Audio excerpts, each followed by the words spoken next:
Bharat England test series కి ముందు England Lions తో భారత్ ఏ జట్టు 2 టెస్ట్ మ్యాచ్ల అనధికారిక సిరీస్ ఆడుతోంది. ఈ పర్యటనలో తొలి మ్యాచ్ ఆడిన కేఎల్ రాహుల్ సెంచరీతో కదం తొక్కాడు.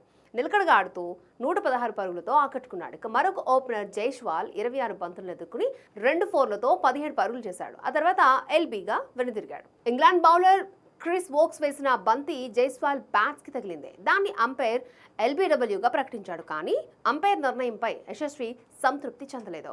అంపైర్ అవుట్ ఇచ్చినా క్రీజ్ నుంచి బయటకు వెళ్లలేదు. తాను నాట్ అవుట్ అంటూ అంపైర్ పై ఫైర్ అయ్యాడు. అంపైర్ మాత్రం అది ఖచ్చితంగా అవుట్ అని చెప్పడంతో చేసేదేం లేక మైదానాన్ని వీడాడు.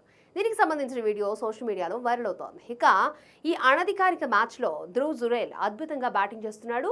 ఈ సిరీస్లో జురేల్ వరుసగా 3వ హాఫ్ సెంచరీ నమోదు చేశాడు. కరుణ్ నాయర్ డబుల్ సెంచరీతో చితక్కొట్టాడు. ఇదిలా ఉంటే రోహిత్ శర్మ టెస్టులకు వీడ్కోలు పలకడంతో కేఎల్ రాహుల్ టెస్టులో పర్మనెంట్గా ఓపెనింగ్ చేసే ఛాన్స్ ఉంది. ఇప్పుడు సెంచరీతో తన ఓపెనింగ్ స్థానాన్ని మరింత పదిలం చేసుకున్నాడు. అండ్ ఫ్యూచర్లో టెస్టులకు జైస్వాల్తో కలిసి కేఎల్ రాహుల్ ఓపెనర్గా బరిలోకి దిగనున్నాడు.